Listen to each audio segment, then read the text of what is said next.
phá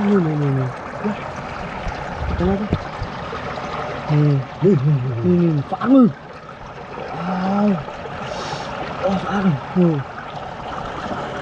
Phá ngư. Được rồi.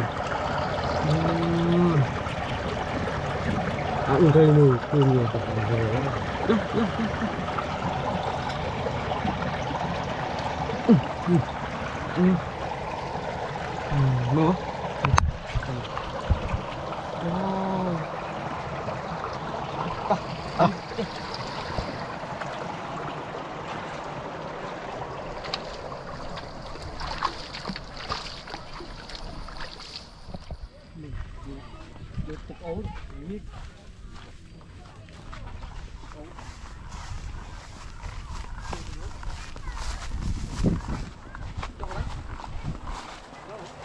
nó cho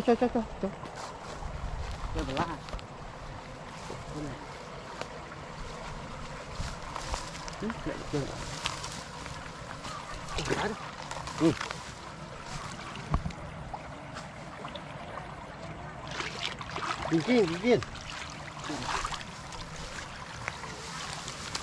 như tịch sợ áo cái tận như kiến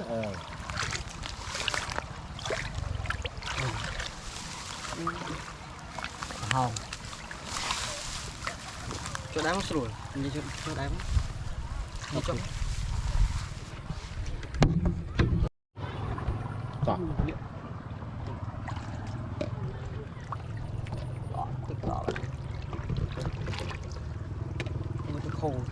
hồ đó từng đi hồ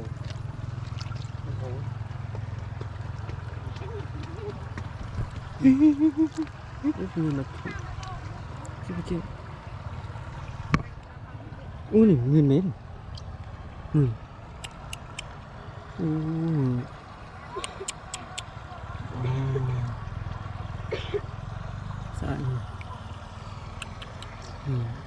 thua khơi nhưng khơi một trời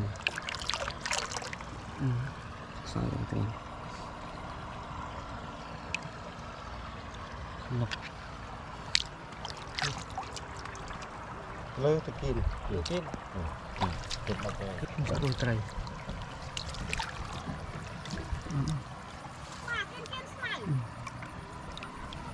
ôi vì hai một bị lỡ vì hai một bị lỡ vì cho tám tắc lấy tắc sao này bố này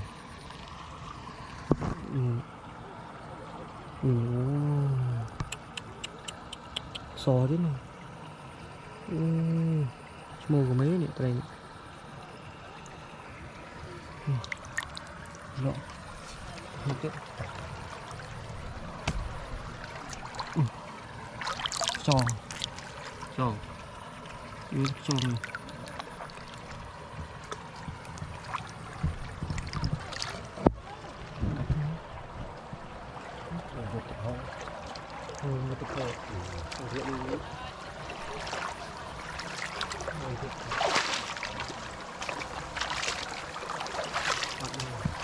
một hồ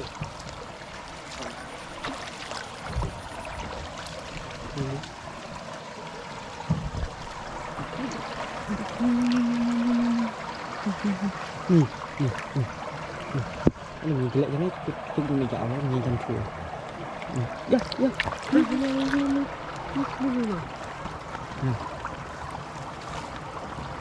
chơi vào nè đưa một cây rồi chặt ăn thịt khô rồi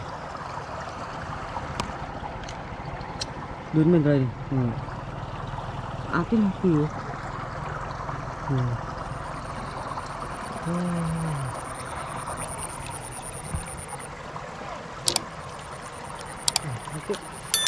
mình lại thịt khô này trời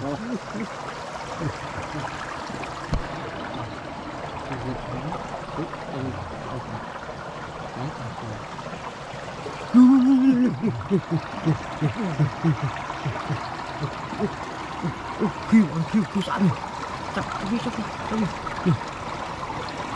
wow, hồ mà bị lơ Ui saat ini.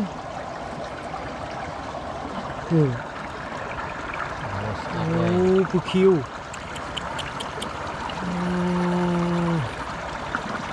Kiu saat keren. Cantik, cantik, keren ini tuh. Cantik, keren semua belah tuh.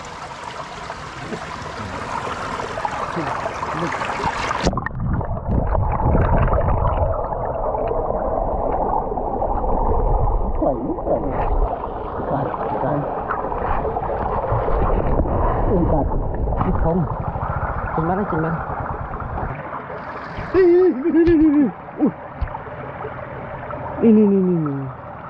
đi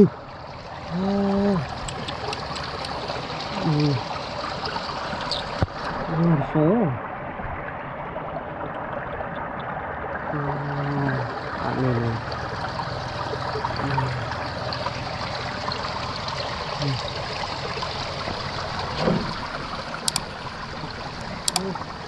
như là cái đạo không có gì có mới biết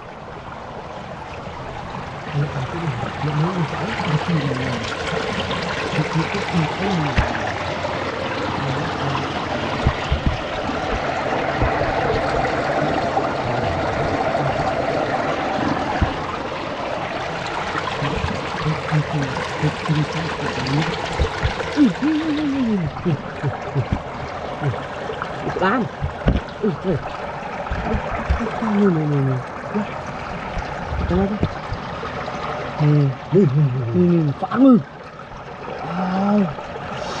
phá ngư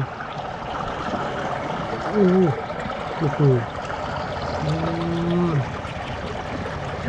ăn đây mùi nhiều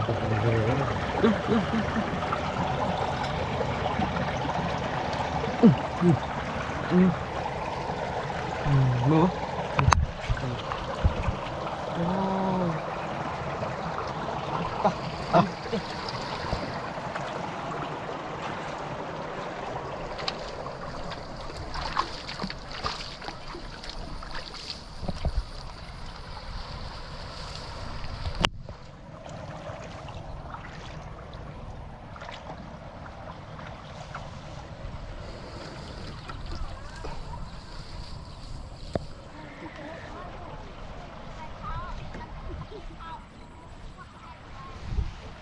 Yeah.